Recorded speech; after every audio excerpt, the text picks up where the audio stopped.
call this meeting to order at 6:06.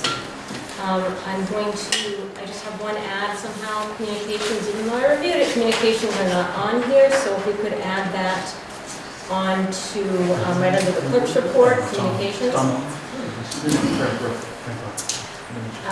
And also there will be an executive session at the end. I don't believe there will be any action taken. So, recognition, let me just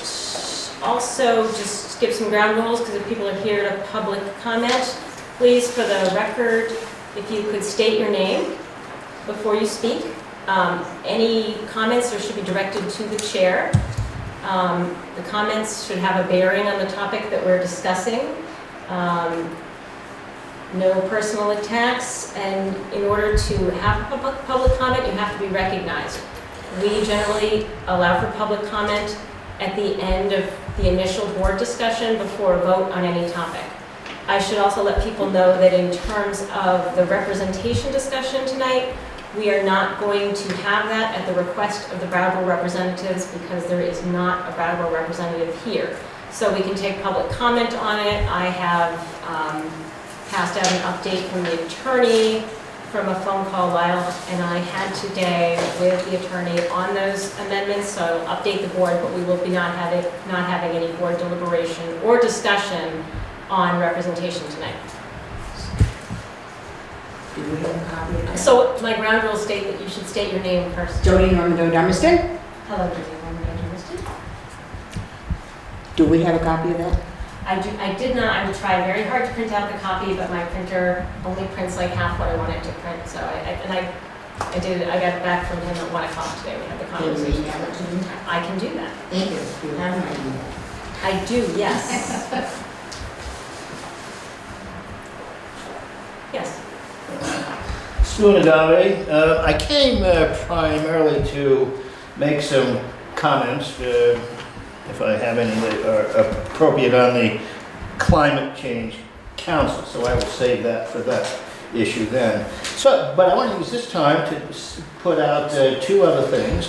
One is I was rather smitten with the idea when there was that original meeting, we had all the school board members about making a name, actually creating a name for the school district other than WSESU or something like that. It sounds like somebody's social security number or something, something that would actually create some identity for the area. I had thrown out like Black Mountain School District or West River School District, something that would be more imaginative, more personal, maybe feel like we own our school district a little bit more, and have a little bit of pizzazz or something.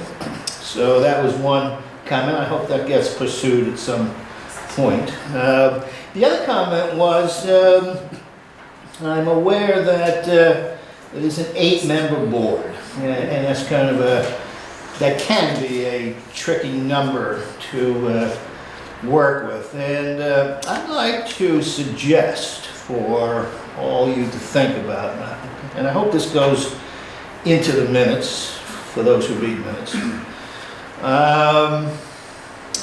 to try something different, and that is to hire, if you need to hire, otherwise fine, a facilitator, to run a non-voting facilitator to run your meetings, so that it in the kind of democracy we usually use, Robert's rules. If you actually read that, you would find that when those rules were written, Mr. Roberts himself talked to some extent about the chair being neutral. In actual play, it never works that way. What we hear far more often is so-and-so, Senator so-and-so, chair of the Ways and Means Committee, the most powerful man in Washington, and all that sort of stuff. And it happens that way very naturally, that that more decisions are swayed by the influence of a chair that has their own opinions or their own choices to promote, and very unconsciously, sometimes very consciously, pushes things that way. And so it can work to actually have a facilitator for you. I mean, that doesn't even necessarily mean that you couldn't have still a president of the board to do certain kinds of legal business and stuff. But to have that neutral person who does not have a stake in the outcome, but is only concerned with everybody making the best possible decision that they can. And that the whole group as a whole makes the best possible decision that they can. Thank you, Spoon. I just would like to let you know that by law, we are required to use Robert's Rules of Order. We are allowed to vote to use Robert's Rules of Order for small boards, which we have opted to do because we're under 12. And that in that case, the board chair can vote. I try to hang back my vote till the end and only vote when there's appears to be a tie. I strive to be an impartial chair as much as I possibly can, but those of you know me know I have opinions. I'm trying my hardest. But unfortunately, we don't have a choice. We are forced to use Robert's Rules of Order by state statute. So you should take this up with the legislature because we don't have a choice here about what rules we use. There may be room for a facilitator in various deliberations to try to help us work as a group at times, but public meetings have to be run by Robert's Rules of Order. Madam Chair, have we passed around a sign sheet for the public? No, we have not. That would be a nice thing to do, especially as the clerk tonight. If I had everybody's names on a piece of paper, that would be excellent. So I can include them in that. Thank you. Yeah, and maybe your town also. So it would be identification of individual and the person's town. Do we need the town anymore? I was debating that today, about stating their name and their town, and I opted to not say. There's no harm. Yeah. I have to get into everybody who's voters within district. Jody Normando. Jody Normando, Dummerston. I don't often disagree with Spoon on democratic issues. On this case, I do disagree. I do think that because we only have a small board, and because to me it's very important that the person that I elected speaks and we know where she stands and we know where she votes. And it is allowed by Robert's Rules for Small Board, as Christina said, and it's fine with me if she withholds until the end and votes so she's not swaying the rest, but I do want the chair to have an opinion and vote. Thank you.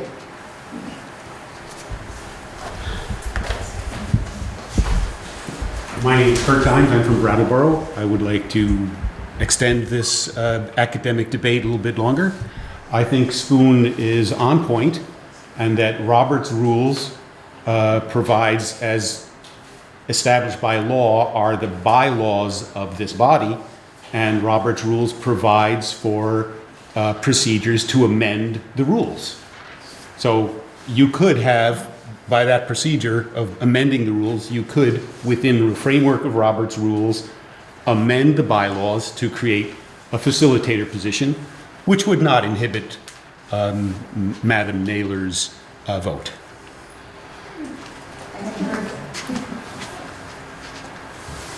So I will take that under advisement with a parliamentarian that is far more erudite on the topic than I, and inform the board if this is a possibility so we could discuss hiring the facilitators. Anything else? Yes. So, and I'm going to say that because there's a fair number of you, I may have to limit the number of times you can contribute and how long you can speak. So with that, Jody Normando, and I'm late, I apologize, but I didn't know whether are we in public comment or we we're have... still in public comment, yeah. Oh, okay, because I thought we had skipped down to the bottom. And I'm sorry if I missed you saying that we weren't going to discuss the representation.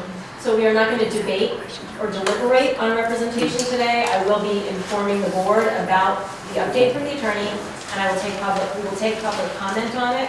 Okay, But we so, are not going to have deliberation without one. no, I can full understand that without representation. 3 members here. Okay, thank you. Adjustea Andrews, Brattleboro. I'm not sure if this is the right place to canvass this, but I had spoken with Lyle previously about some bullying in the school that was going on at Academy of my son and other students, and there was not enough funding through the bus company. I spoke with Mr. Howe about that, to have another monitor on the bus, to provide 2 monitors on the front and back when children on the back are being headlocked or not allowed off the bus in a manner which they could get, home appropriately. So I was hoping to canvass the idea of perhaps maybe funding towards more positions on the playground. I know that parents cannot go on the playground. I myself, as an avid goer on the playground and playing with kids and learning I can't do that, is travesty to me. So if there was a number of parents that maybe could be okay to be on the playground, or other advised people that could be on the playground to witness and be in more events where children are being hit in the face, not more than my son. So I just wanted to canvass that idea. I don't know if this is the place, but I've spoken with Lyle about it, and Mr. Howe, and numerous other people about this declaration that needs to be helped. I actually wanted to apply for the position. I don't know if that I would be able to do, but I hope that someone will be able to do. So thank you. Thank you for your input. It sounds like, and I think everybody on this board takes child safety as the thing that we are most concerned about, despite all the time we spend talking about governance, child safety, and it's what keeps us awake at night, for certain. And so it might be a good topic for a future meeting, and sort of look at our policies. And we are going through all our policies now because we're in the district and have to approve them. So as part of that comment, that might be a good time to take public input and, just think about what we're doing. We can't change funding now. The funding was approved months ago. So, but for next year in our budgeting session, and being informed about what's going on, and I would urge you to become involved in the leadership council that we're starting at your children's school as a way to funnel that information up as a school need to this small board that can't be all places all the time. So that is our proposed vehicle. And if a leadership council wants to really dig in and work on that, there will be a board member sitting on every leadership council, at least one. So there is a conduit to the board and bringing those concerns in the budgeting process and the policy process everywhere that would intersect. Hi, I'm Ruby McAdoo from Putney. I'm on the PTO, and I think this is the moment to raise this with you, but we had a concerned parent who had reached out and is following the process and read some of the policies, and one of the policies that you're reviewing today is an animal policy. And so they wanted me to read this statement. Policy Committee, I'm writing this note on a subject that's a bit touchy, as some agree, some disagree, but many just don't want to rock the boat. Currently, the PCS principal and staff bring their dogs to school. There are multiple dogs that come to school. My understanding is that these dogs are not licensed therapy dogs, nor do they have any formal training for dealing with students, staff, parents, or personnel in this busy setting. But they are treated as pets versus offering a service to the school. When I and others called WSESU, we were informed that there is no official policy for dogs within our school or within the policy of the WSESU. I think dogs offer a great benefit, but feel the lack of training and management is an issue. I would appreciate some discussion and a policy being put into place outlining the role dogs might play within our unified school district settings by offering some rules and requirements for the owners and dogs. Thank you in advance, concerned parent. Just wanted to pass that on. Thank you. And I'd be Just happy as a point of to. clarification, we're approving a protocol today, which is a protocol that applies to BAMS, BUHS, and Wyndham Regional Career Center. And so we will be taking all these policies. We can't possibly give the same vetting to policies that we do because we need them in place when school starts. Yeah. So we are going to be going through the policies and just moving them, and we're identifying the policies where there's differences in the schools, and I think that is one, or past practices, if that's the case. So if policies or practices differ, that's when we're going to have to sit down and say, okay, what is our policy? So since that is a policy going forward, that we're gonna have to reconcile, either schools can have different protocols, there has to be a policy for the entire district, and then a school can have a varying protocol, but we have to go through this now as a governance unit. So that would be a future meeting, unless and the policy that we're approving here is no dogs in BAM's, BUHS, and Wyndham Regional Career Center. I think it was just the viewing of that policy that was BAM's, BUHS, and Wyndham Regional specific is what caused the thought process to be about the wider district and addressing, a pet dog policy. Excellent. Well, stay tuned for future agendas then.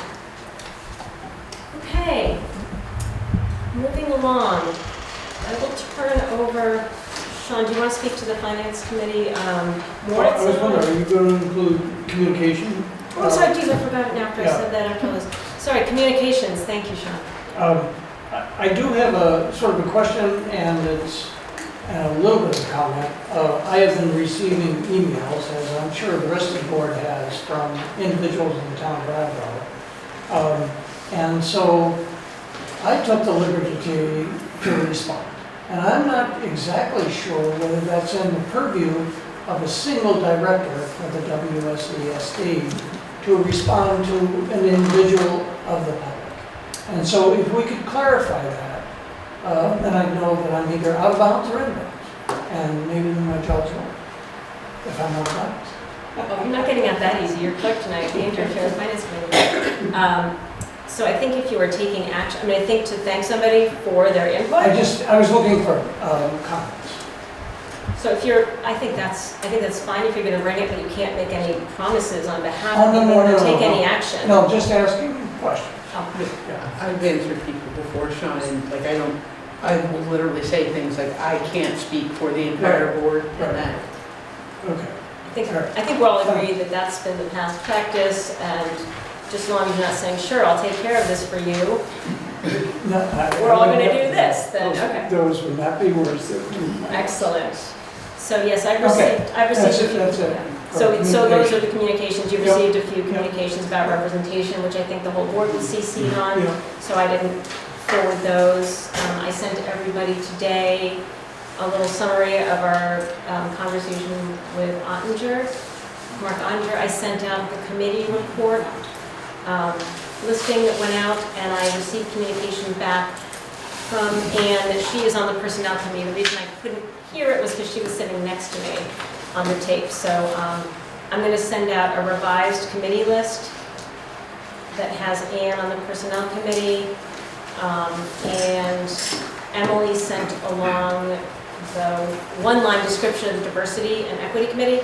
So I will reissue that in the next few days, but I didn't get any other feedback that there was anything missing from that. So if you see yourself on that committee, that's where you sit. And I believe that is all the communications I have had. Well, I actually have a question about the communication, and that was, I don't think I can find it right now, but there was a previous email from Ottinger, and he referred back to an individual who I think was in part of the suit by the town of Dummerston against the state. And so he named that individual.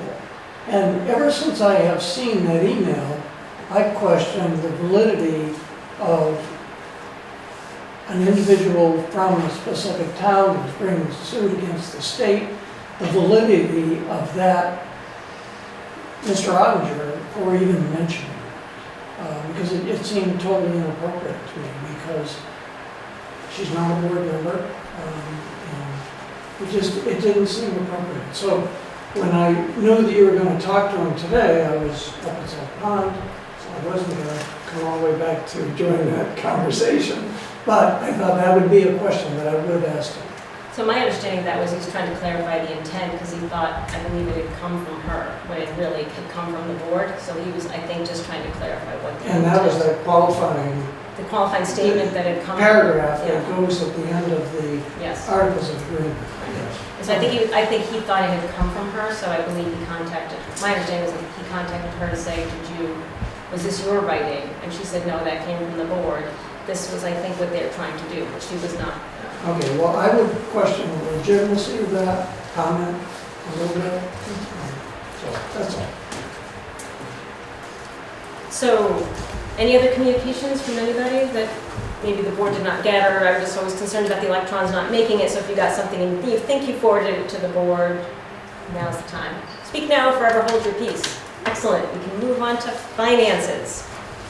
Sean, you Yes, want the to- Finance Committee of the WSESD met tonight at 6, and we signed warrants, and the warrant numbers are 1002, 1006, 7, that's 1006, 1007, 1009, 1011, and 1013 in the amount of $29,003.47.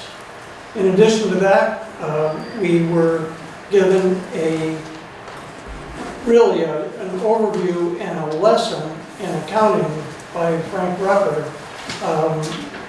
which I think all members found extremely informative.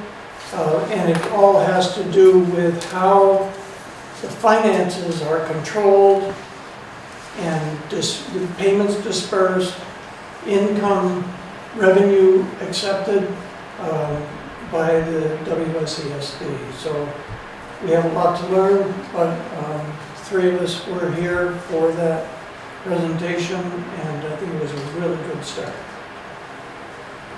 Any further comments on that? Thank you. There's an extra copy of this where she could look at Kelly, if she's here. Thomas is here too, but. I gave him one Oh, okay, good. We should get one to Emily, actually. I realized we should ask Frank to send it to Emily.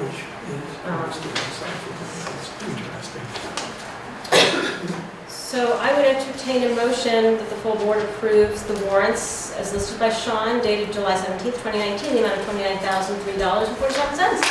So moved. Is there a second for that motion? I'll second. Thank you, Kelly. Thank you, Anne. Any further discussion? All those in favor of approval of the warrants dated July 17th, 2019, the amount of $29,003.47, please signify by saying aye. Aye. Nays or abstentions? The ayes appear to have it. The ayes do have it. The motion carries. Thank you. I realized somehow in the communications kerfuffle that I forgot to entertain a motion to approve the minutes of July 10th. So moved. Thank you, Ann Beekman.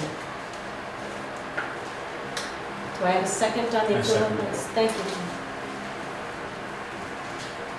Any discussion? All those in favor of approving the minutes of July 10th, please signify by saying aye. Aye.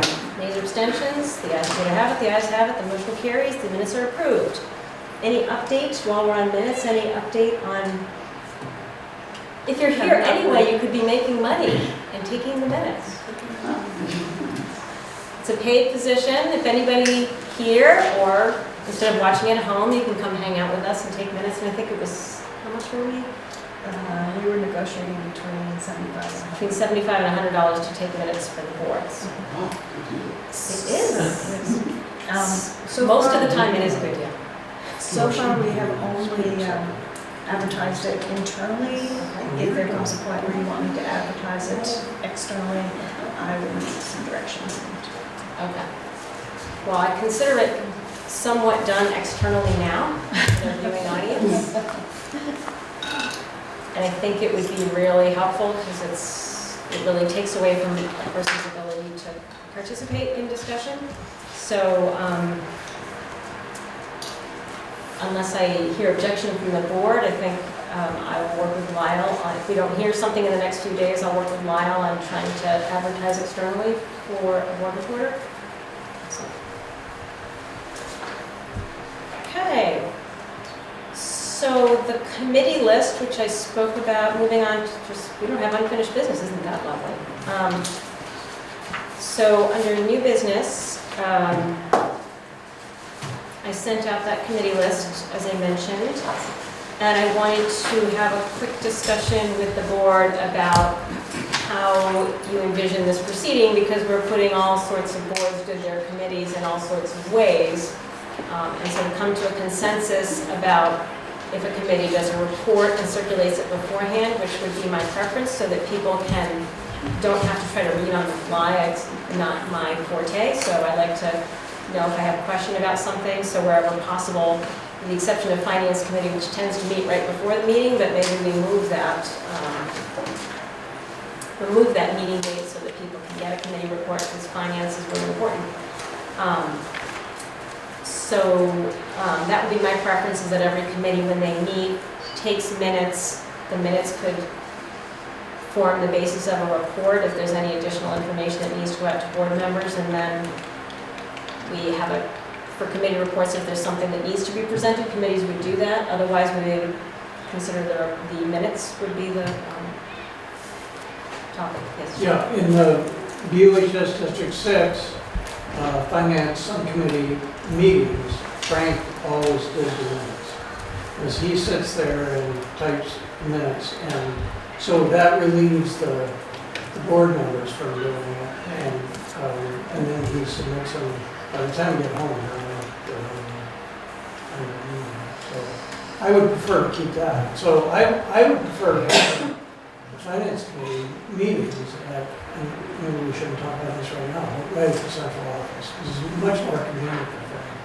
And then that way the minutes would be available. So the Finance Committee's always been sort of a different thing and very, Yeah, there we've has always been been one. Thursday morning day at the central office. So we should discuss, we didn't discuss that, we ran out of time in our meeting, so you as chair can send out a scheduling email on that. But I'll ask for that. But if we have the Finance Committee not meeting right before this meeting, that's really conducive to getting a report out that people can read at least 24 hours in advance of a meeting if we've met. Excellent. So, yes, Stu. Since obviously, as one would expect, you're just sort of learning how to conduct the business for the merged board. I would like to recommend that you look at doing what we do in Brattleboro at the select board, and for each meeting they do their agenda at a certain time. I'm sure you're doing that now. It's on the Wednesday or Thursday before their meeting. They do an agenda and they do an administrative report, which has several lines of everything on the agenda explaining in full exactly what's going on, so that any person, any citizen can, well before a meeting, so they have a chance to think about things, to talk to people about an issue, can go to the town website, and they will find, usually by Friday for the Tuesday meeting, the full agenda, the administrative report, and all the documents that the select board itself is reading. And that could include the reports that your own members will be presenting, so that everybody showing up is well informed. Thank you for your input. Perhaps we can accomplish that by live linking minutes of committee meetings on the agenda, so when the public goes online to get an agenda, then it doesn't, if people are reading hard copy agendas. I went online, I had a very hard time I never did actually locate the agenda. I went to the WSESU site, and it would be nice if right there on the home page, when you just punch in WSESU, it has things like all of your meetings upcoming, and then a link to agendas and whatever else is relevant. Or it could have holidays on it, or cancellations. The important information that most people look for. So I'll go through it very quickly, just so you know. Superintendent Holliday has heard your input, but just so you know how to get there in the meanwhile, and as you can imagine with this changeover, central office is There's a lot of work. quite challenged. So in the meanwhile, if you go on the WSS website, you click on the link that says boards. I did that. Okay, and then there's a big picture on my screen, so you have to scroll down and get, I think the second one down is WSESD. You click on WSESD and that brings you to the kind of the home page for the Wyndham Southeast Supervisory District. And then up in the right-hand corner, it'll say agendas, minutes, policies. And I think we could make it clearer by getting rid of some of the boards that are now historic legacy boards and making fewer links on there, but I'm not asking the central office to do another blessed thing right now, until we're up and running. But that is how you find it. So you can replay this tape on the fabulous BCTV Madam Chair, at home. that thing also says merged. So that's the way I find it. I look at the one that says merged. Yes, yeah, that's a good way to differentiate for people that WSESU and WSESD is not clear. Thank you for the phone friend. So I'll take that under advisement about how to make a more robust agenda in the future that lets people understand the topics and find a way to do that without printing like 400 sheets of paper. So back to does that sound like a good format that we do committee reports? Everybody who's sitting on a committee is going to make sure their committee gets minutes and a more full report if there's something required, and then the chair of that committee would be willing to present to the full board. And so committees need to start meeting. And I'm not on every committee, so I can't force that subject for everyone.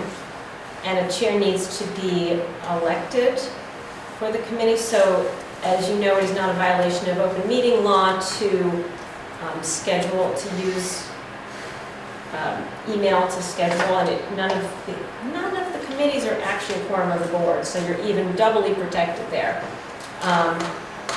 Yep, that's true.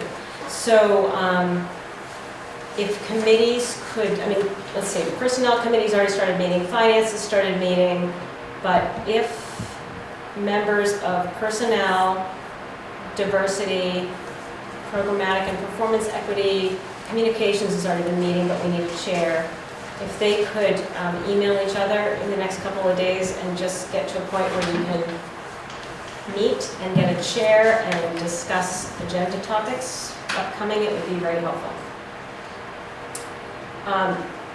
We've had some discussion about subcommittees and of the board, and can they contain citizens, voting, non-voting, state law, Robert's Rules of Order, and to try to make it clear to the public that they're not voting members on a board if they serve on a subcommittee, that they can't actually by law have a vote, they haven't been elected to vote on items. And in order to clarify that, we talked about, because we have something called a leadership council on which board members will sit, we've already come up with that name of a council, which is a board member with members of the public serving the schools. And so when we talked about the climate change committee, there's so much ability out there in the community to contribute to that. We talked about turning that into a climate change council, so that it would be very clear, much like a leadership committee, you're advising the board on the topics where climate change comes up, but it's not a subcommittee of the board, which is has a whole different legal structure behind it. So that would give us a climate change council and leadership councils. And then the rest of our committees that would do reports would be the normal, typical subcommittees of the full board. So if there's no objection, I will, rather than go through a motion, I can do it. Is there no objection to that kind of naming and calling a climate change council so that citizens can serve on that council? Are you merely naming it, or is this the discussion itself on having it, on establishing it? We've talked about establishing it, but what the structure would be, how citizens could participate, is what we're discussing right now. So we're going to have we were going to make it a subcommittee of the board, like, your finance committee is a subcommittee of the board, and then looking for a different way to accomplish that same thing, because board members are on a lot of committees already, and nobody here is an expert on sustainability, But and there are many people that the are, only distinction between the two, that the fact that citizens would be able to be on yes. the, yeah. And then it's not subject to all the requirements of being a subcommittee of the full board. So Makes sense. they don't have open meeting law. If you're a subcommittee of the board, you have open meeting law, so you have to think about what's a quorum and all those things. And so then how do you ask people to comply to a law that they've never been sworn into office? And then the whole ethics piece, it just became a Would logistical. open us up to having more people involved, so.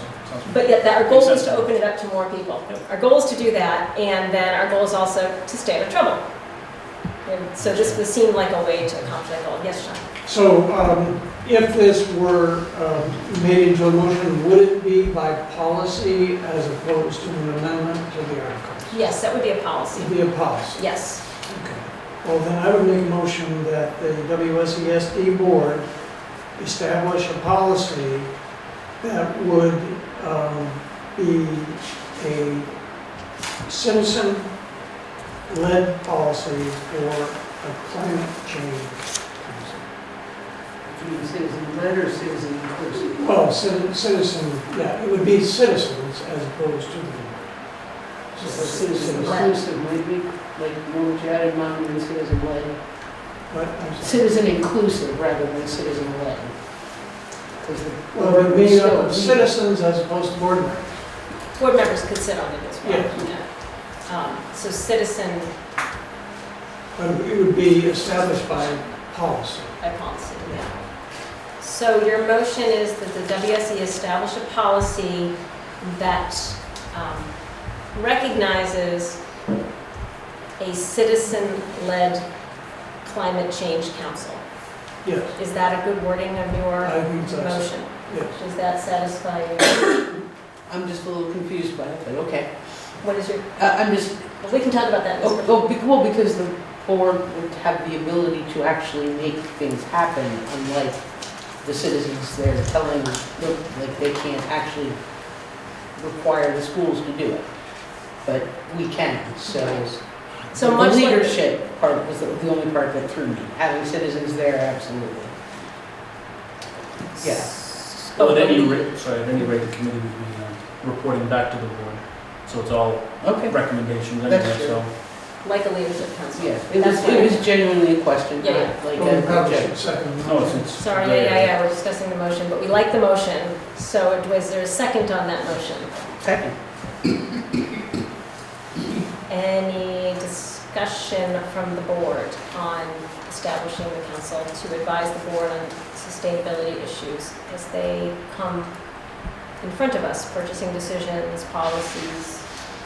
We would have to actually write a policy. In other Yes. words, what we're doing now is making a motion to establish a policy. The policy would have to be written on, and would that need 3 readings? something No, like that? 10-day warning. No, it would not. Okay. So we could establish a policy.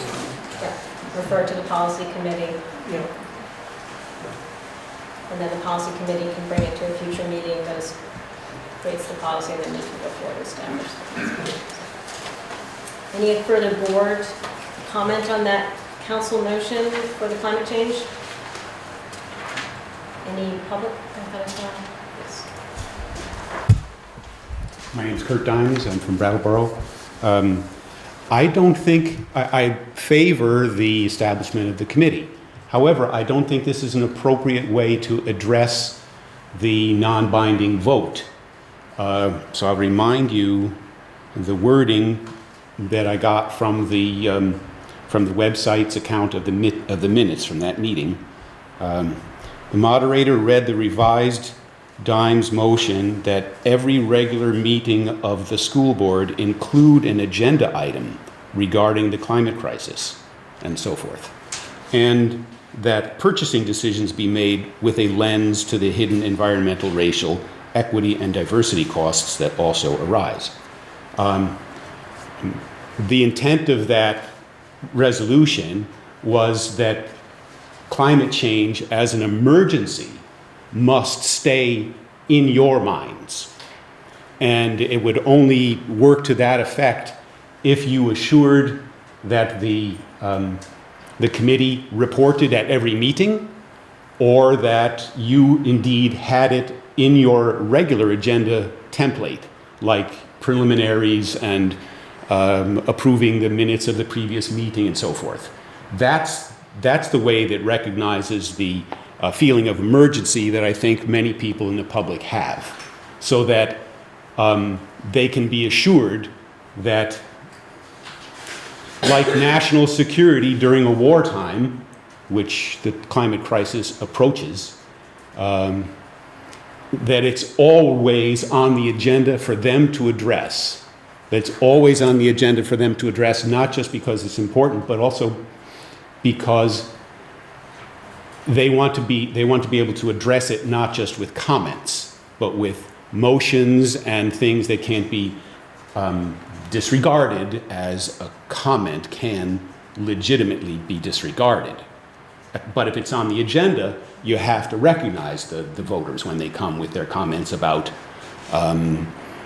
the horrible expense of covering the football field with pollution, for instance. So the committee idea appropriately addresses the second part of the proposal about, you know, putting things through a lens for purchasing. But thank you. So councils and committees report at every meeting? They do. Yes. So that would resolve that issue, and I think you're not going to find a group of people, regular citizens, that are more interested in making purchasing decisions. I know all the boards have worked very hard and take this very seriously because we're interested in our children's future. And so we are all sort of taken aback when everybody thinks of the funding choices have always been made with sustainability on all of our boards, and the boards take it very seriously. So we are looking forward to getting help from community members, and by calling it a council and having them report and attending meetings so that they know what's coming up for purchasing decisions, because it could very well be that there's a technology that we don't know as citizens who have a lot to manage otherwise. So, and there's so many experts in our community that is the intent behind making it a council, not to sideline it, not to get the reporting, but to allow them to contribute. Thank you. So for instance, when the committee brings something up on the agenda, there it is on the agenda, and then people can comment on that, and it's germane. It's automatically germane.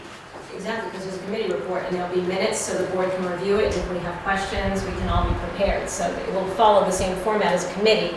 It is just not subject to the legal requirements. Okay, and then for this meeting, since we don't have an agenda item yet, could we assure that members of the public who are here to speak about the football field, AstroTurf, can address that issue? I can put that under,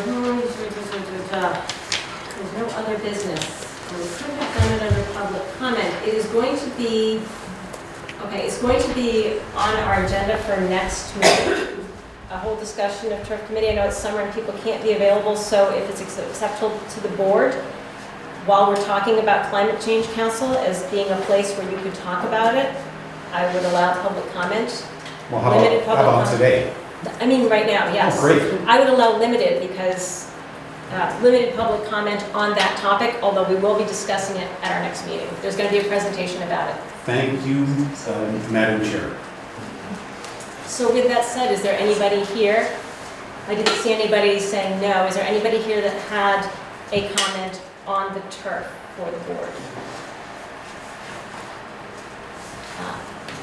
So the gentleman in the back, I'm sorry, I don't know. Hi, Madam Chairman. My name is Tim Maciel from Brattleboro. When we think of artificial turf on the football field, first consideration has to be health. And most of us know here that in the NFL, 91% of NFL players who play on the best possible turf that can be bought are against playing on artificial turf for good reason. It's just not healthy. It's not good for the knees, it's not good for the joints, it's just not good for players' health. Second consideration is economic. I don't know the details of the economic arguments for turf, but when you consider economics, you have to consider the timing. Is this really a good time in our state to spend close to $1 million for artificial turf? The third consideration is environmental. Do I really have to argue that grass is better than plastic? Grass absorbs carbon dioxide, produces oxygen. Come on, grass is just better. But then I think the main argument is cultural. We're Vermonters. Does artificial turf really reflect our values, our responsibility to the environment? And it's symbolic. What are we teaching our students and others when we replace grass with artificial turf? What is that? What kind of values are we representing there? So if it's well, I'm just amazed, I'm stunned that this is even being considered, $1 million for artificial turf in Vermont. So thank you for your time. Thank you for your input on that. I think that's the board, this board was not part of that approval process that happened at BUHS beforehand, so many members of this board have not been part of the process of learning about the decision-making process. And, you know, I don't know any, I'm not an expert on this, so the high school is going to come and present their process and their expectation. I understand that, and I'm trying to garner as many allies to the cause as possible. Thank you. Yes, Sean. Madam Chair, could I respond to this individual here? Yes, briefly. Yeah. I was on the BUHS District 6 board for many years, and I was on the finance committee where that idea of the turf field first came up. It was probably 6 years ago, 8 years ago. A lot of the infrastructure has been installed below Natowich Field in order to be able to go to a synthetic turf field.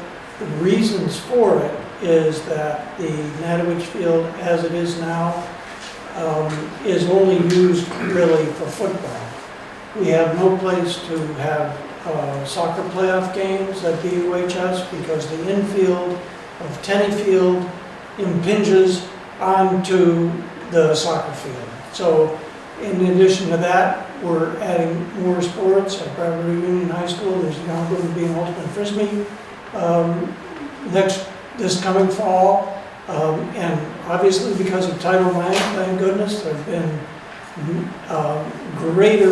much greater degree of gender equality in sports. And because of the topographical situation in Brattleboro, because of the confluence of the West River and the Connecticut River, there's very, very small amount of flat land. We're not Keene, it has tons of field.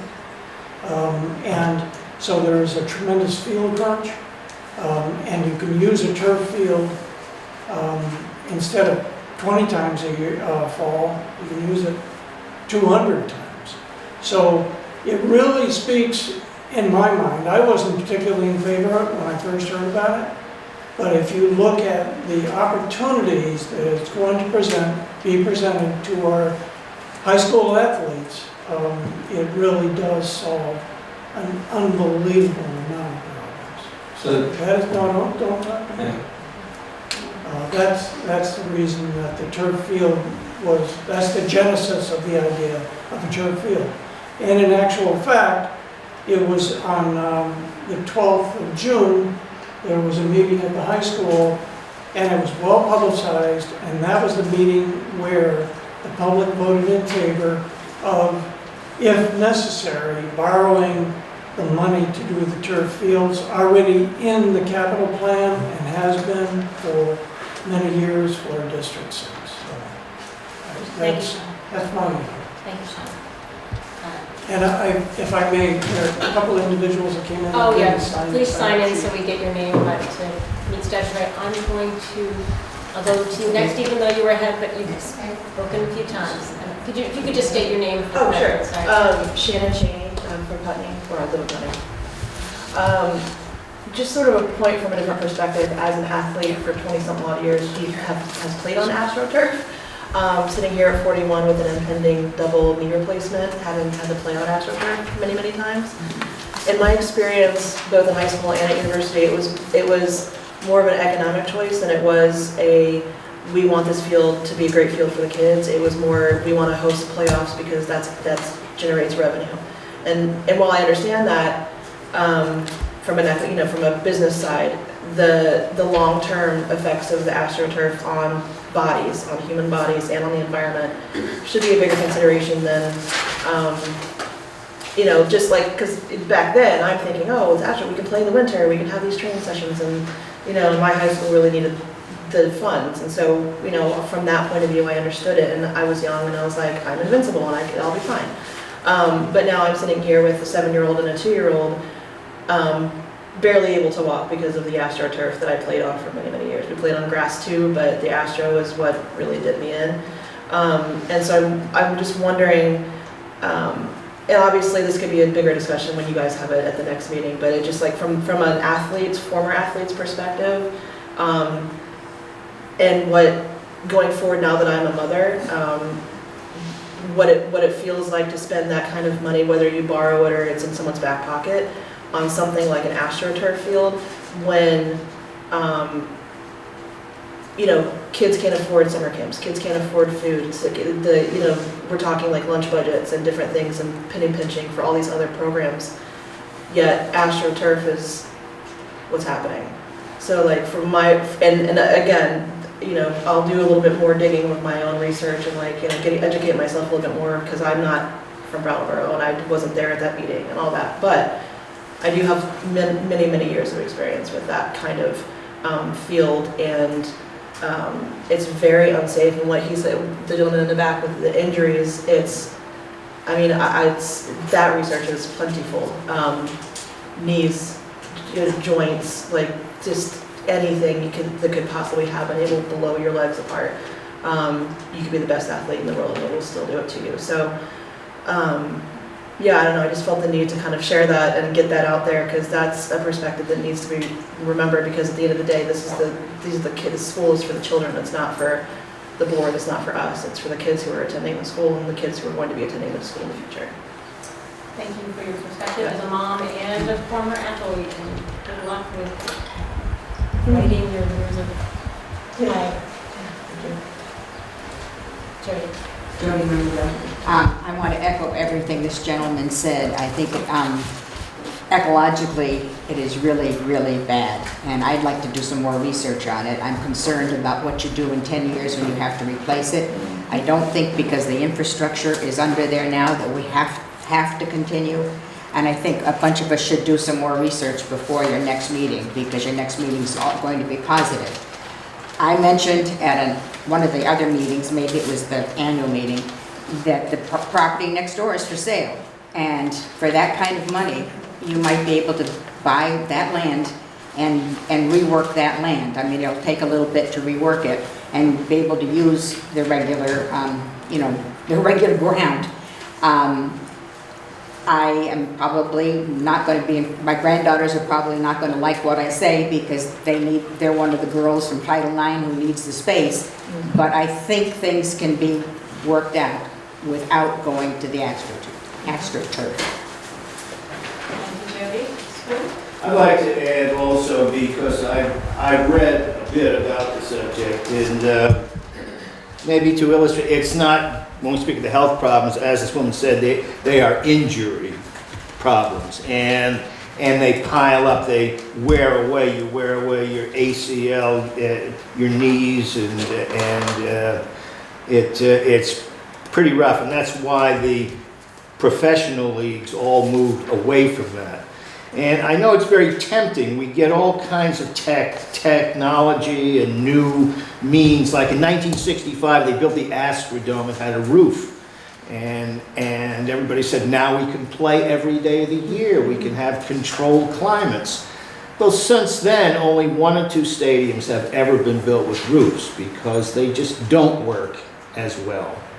And the same when baseball tried to go to aluminum bats and then said no, because of the way the ball comes off of them. So I just leave with one analogy: the difference between carpet burns and grass stains. Thank you for your Ruby Maggie from Putney. I really have no skin in this game and don't have any expertise at all. Just prefacing with that. But in Putney, I just wanted to point out, in case some of you are not aware, we have a number of schools, and we have a college that has an artificial field, and we also have the Putney School, which relatively recently had a very expensive redoing of their fields that leveled them in a way that makes them competitive with an artificial field. So I just raised that because I don't know what you'll learn from the high school that makes their presentation next week, but I think that there are experts in our town, our Putney town, that can tell you both about usage and cost. Because I do think there could be that there are alternatives that are natural. They are not necessarily going to be less expensive, both immediately and in the long term. But if that's a choice that you were to make, I think that you have people that you could turn to who would be able to respond to any questions you have. Thank you. Moving on to the Amendment and Policy Committee.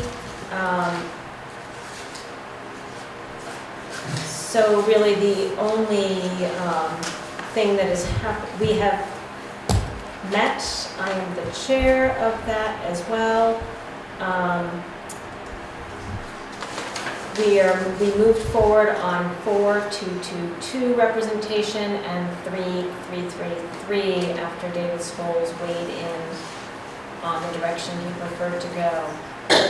I opened up the phone calls, and we took that to the attorney based on our instructions from the last meeting, and Lyle and I spoke to the attorney. It was open to all the chairs, but we didn't get it put together until pretty last minute, so it ended up being just Lyle and myself, but I sent the board my review and sent it to the attorney because I feel like when it's only one board member listening, I should make sure I've interpreted everything correctly, so I asked him to review my synopsis, which he agreed with.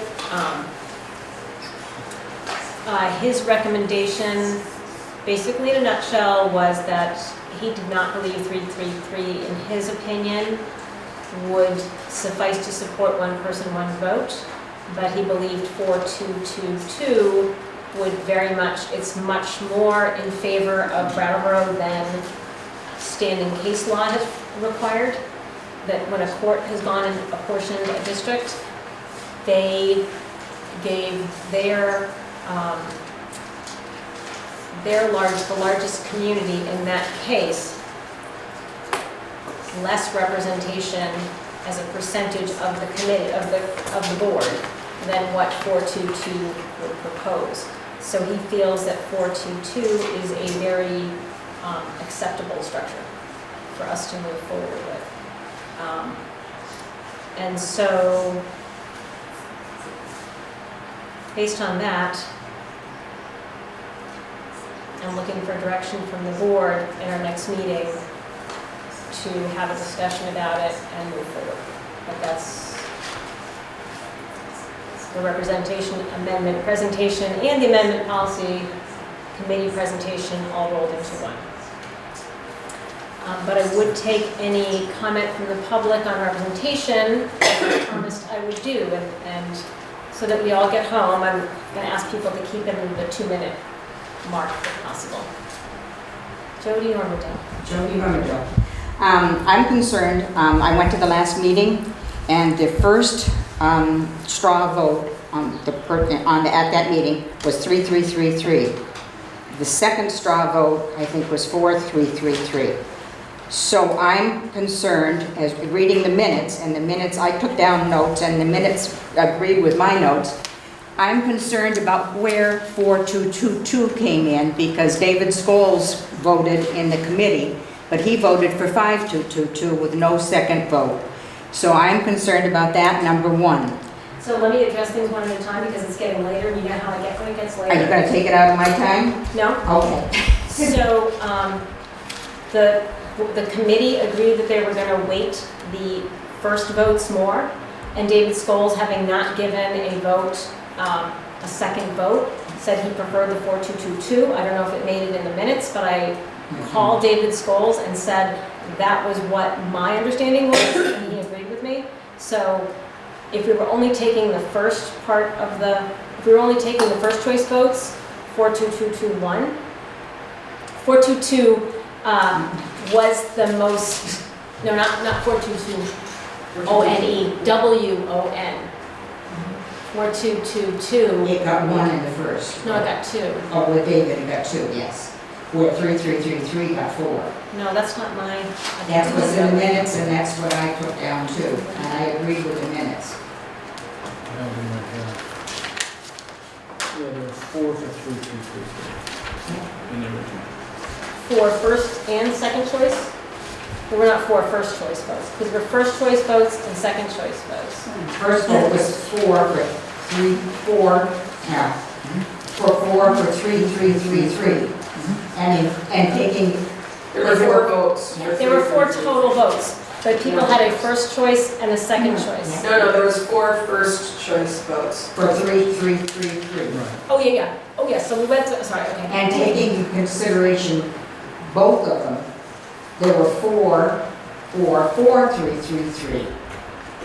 Now, if you did the 4222, they had 1 for the first vote, 1 for the second vote, and you said David voted in for 4222, so that leaves them 3. So that's why I don't understand where you got to the 4222.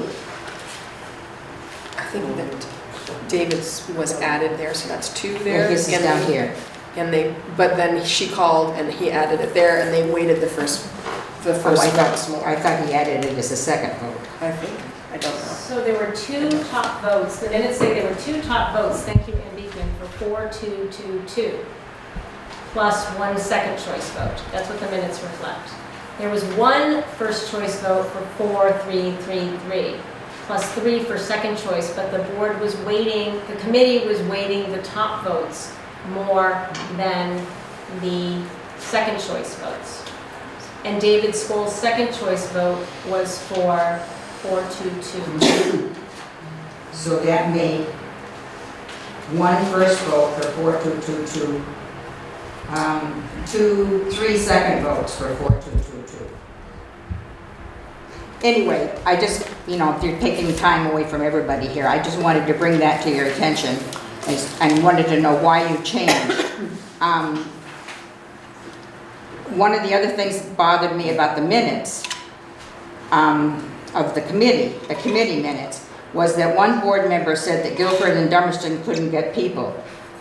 I don't want that to continue on that way. I mean, it was an issue before. We don't know what it's going to be down the path, so I don't want that even thought about on the committee.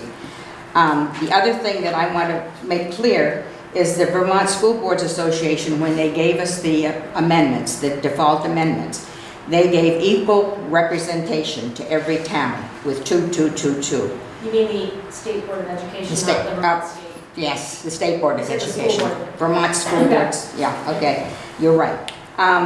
So I think knowing the problems that we had with our study committee articles, knowing the tension that was down here, I think that was very deliberate on their part to give equal representation to every town.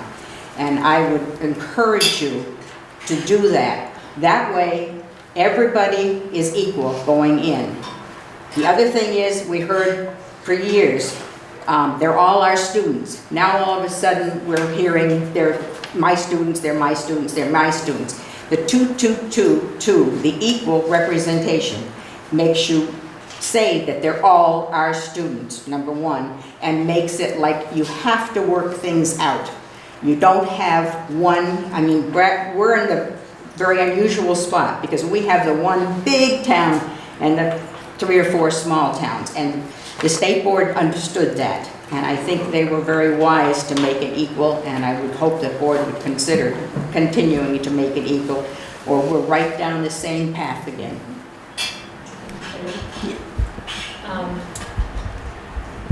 Go for it, Liz. Liz Adams from Putney. I understand why Brattleboro thinks they should have more reps on this committee. However, Jody stated it really well. It sets schools up against each other because pressure is going to be coming down on this board to cut cost, cut cost, cut cost. And we keep hearing that, you other guys don't understand the schools in Brattleboro. Maybe not. You can find out. I personally watch all the school board meetings, so I have some familiarity with what's going on in Brattleboro. We voted against a merger. We were forced to merge. If we hadn't been forced to merge, we would have had to work together as equals, not as, every town having a different number of people. We would have been working together to solve problems. And by saying Brattleboro deserves more because of X, Y, and Z, takes away from the thought of working together. We didn't want to merge. They made us do it. And I fear for different, schools at different levels. There is room at BAMS to take the 7th and 8th graders from Putney and Demerston. When pressure comes down from the top, they're going to say, we don't know what a future board, who's going to be on a future board.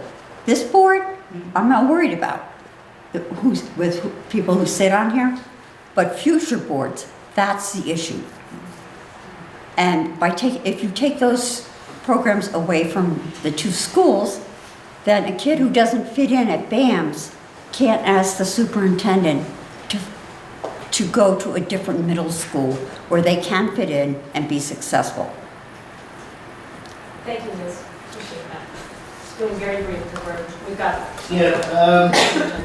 As somebody who's actually spent a lifetime studying democracy, how it's applied, how it works, I of course lean towards having a board representing the populations. In this case, I'm not so sure. Because of the similarities that in fact Guilford and Dummerston and Putney are pretty much bedroom communities of Brattleboro. The people, the populations of all of this area are so similar, you can't tell anybody apart, number one. Number two, when you look at the results, the test scores, et cetera, in all the school districts, there is no real difference between all the schools. So in other words, what I'm saying is there is no reason to think that competent board members can't come from anywhere at all within this area.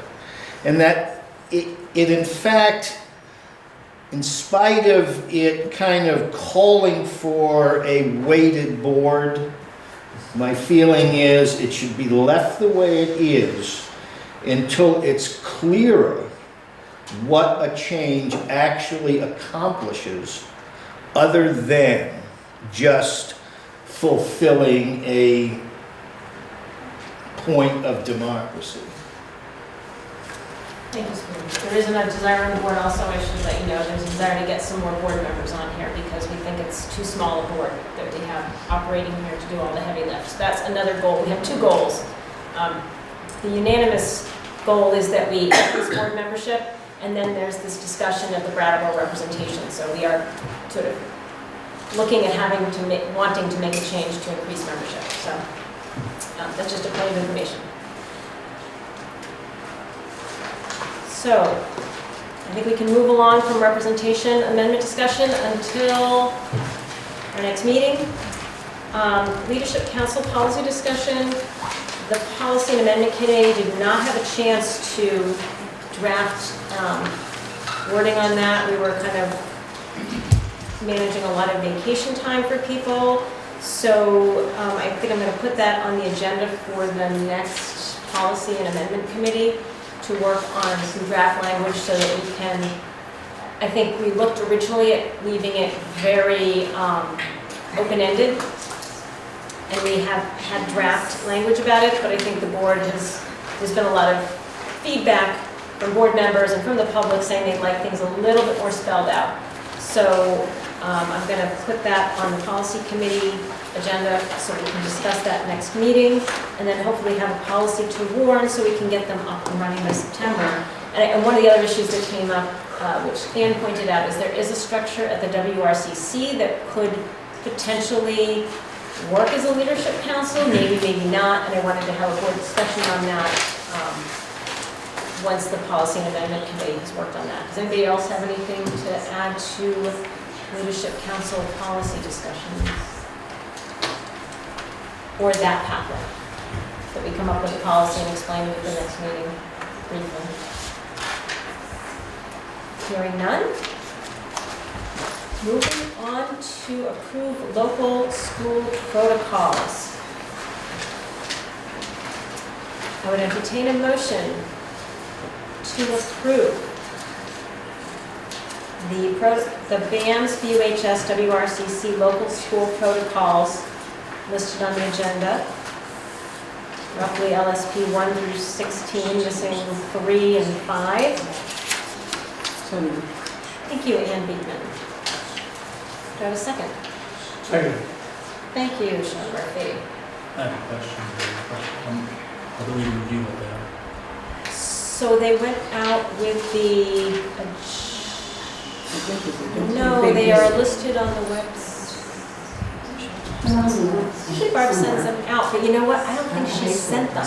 Oh, she didn't send them to us. It's been on the website. It's on the website, but she didn't send them out. I haven't reviewed So, yeah, I remember I read them, but it's on the website, and so it's not, normally they come to us in the agenda, so I apologize for that.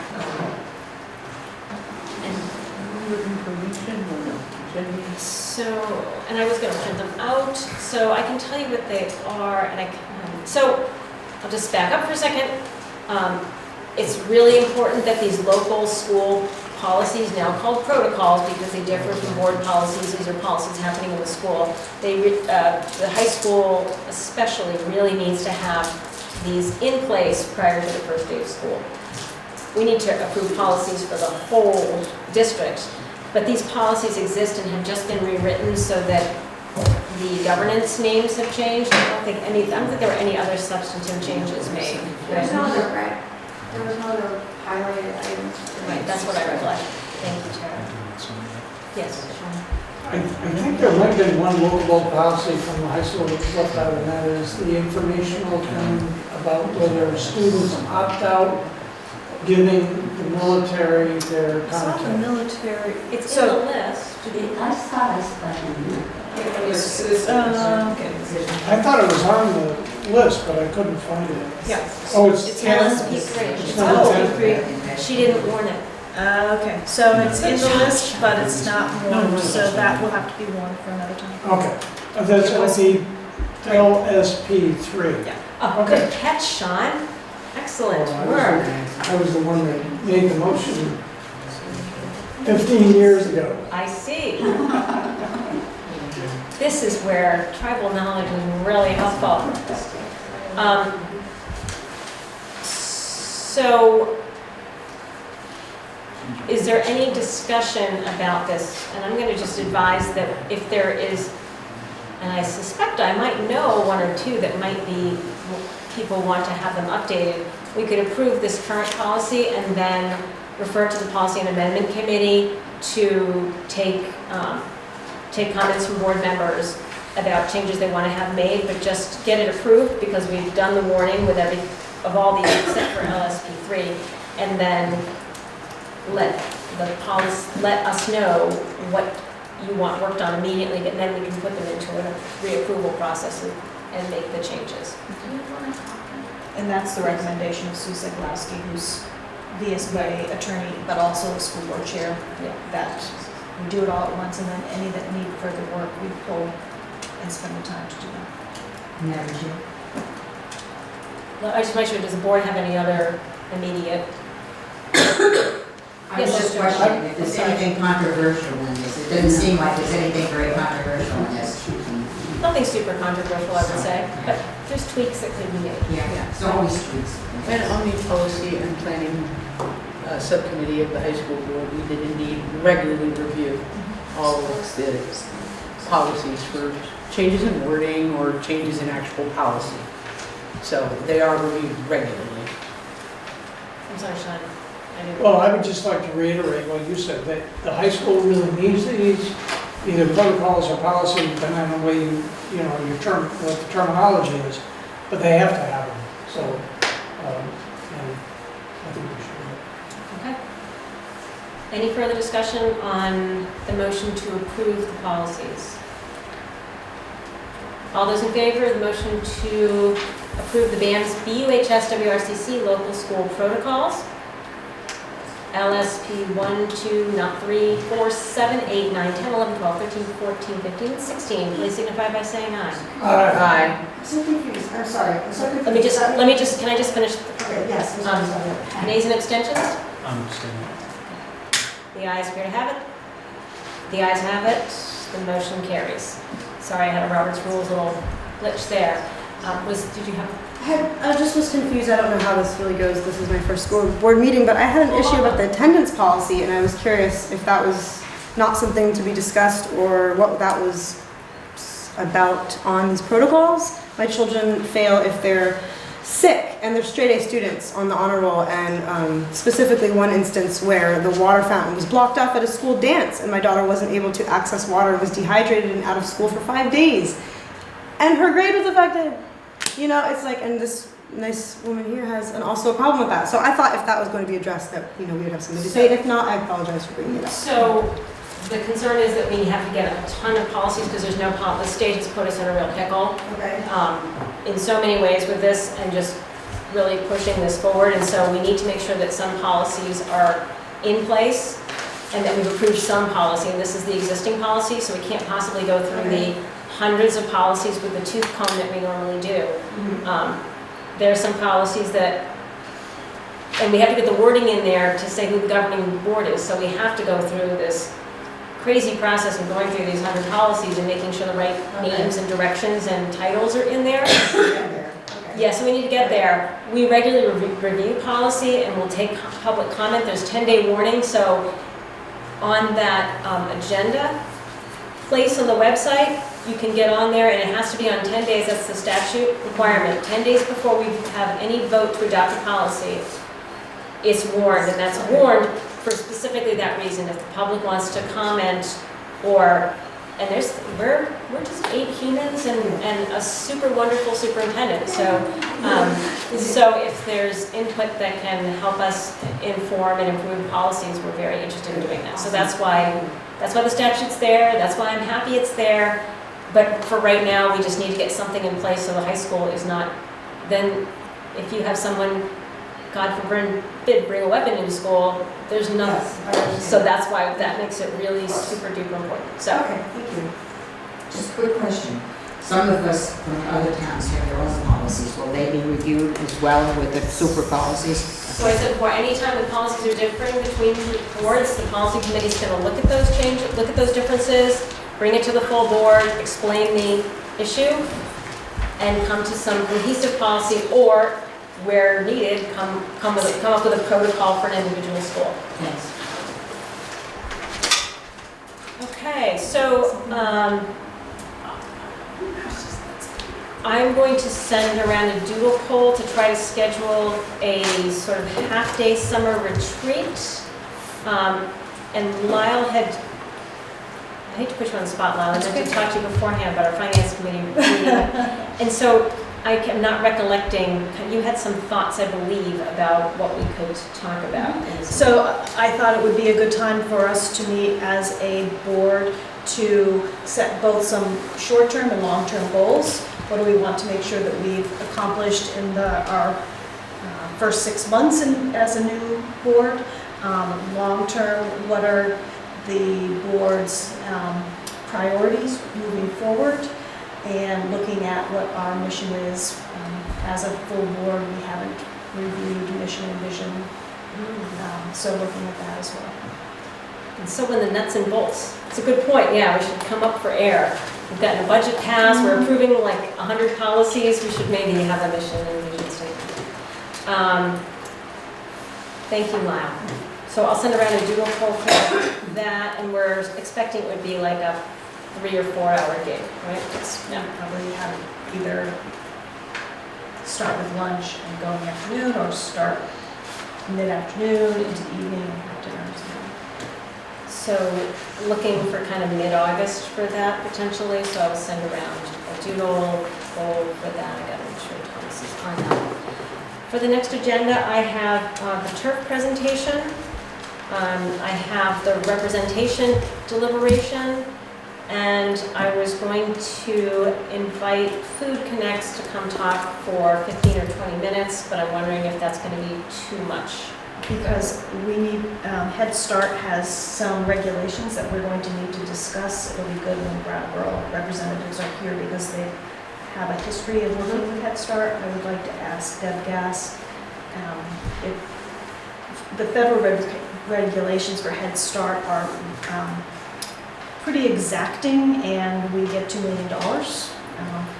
Unless we follow those regs pretty carefully, we could lose that, and I would not want to put that program in jeopardy.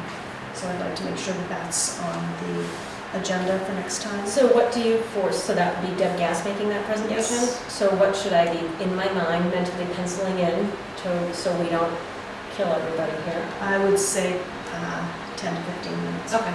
So I think that probably between committee reports and everything else, that probably makes for a full agenda for the next meeting. I mean, if somebody else has something that needs to come in, but I think Food Connects is coming out at this point, the presentation. At some point, we also, it was asked, and maybe I missed it in your last meeting, but it was asked that we have a VSBA dues discussion. But that doesn't go until September, right? So I think put that off for the next meeting. We're all getting along so nicely right now. I'd like to keep it going that way. And we'll put that on to the And the next, yes, thank you. Well, it's good for me to say it in front of the camera. The LSP3, we may have some other policies to warn, so we should talk about that. I think it's a pretty quick procedural element. Get some things done just so that we have them. There will be mandatory policies. They will be warned and posted. There's a stack like this. Barb's preparing a book for every town office with notification so that anyone can go to the town office and review all of the mandatory policies, but those are mandatory, and it includes things like the hazing, harassment, bullying, weapons policy, things like that. Just quickly. There's a bunch of us that have the policy books that we aren't going to be using them anymore.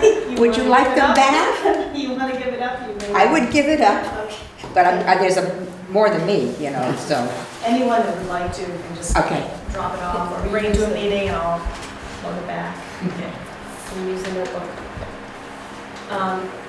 So then I would any other agenda adds? Could we just review our next 2 meetings in August? Dates and location also. I think the next one is going to be Guilford. I think John asked to have that pushed back. Yes. Just a second, I have it. Here it is. So I have next meeting August 7th at Academy, and then I have the meeting after that, August 21st, and that's the one at Guilford. Guilford? Yep, the What's 21st. the date? August 7 at Academy at 6, and August 21 at Guilford at 6. At 6,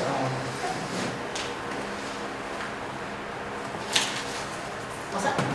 Thank you, Lau. I would entertain a motion under 1 VSA 313, subsection A, where premature public knowledge would put an individual or a district at significant, what's what I'm looking for? significant disadvantage. Thank you. And I would like to invite the superintendent into the executive session meeting. Do I have a motion to that effect? So moved. Thank you. Will there be a decision? There will not be a decision. Thank you. All those in favor of moving into executive session, please signify by saying aye. Nays or abstentions, the ayes have it. We will move into executive session at 7:33.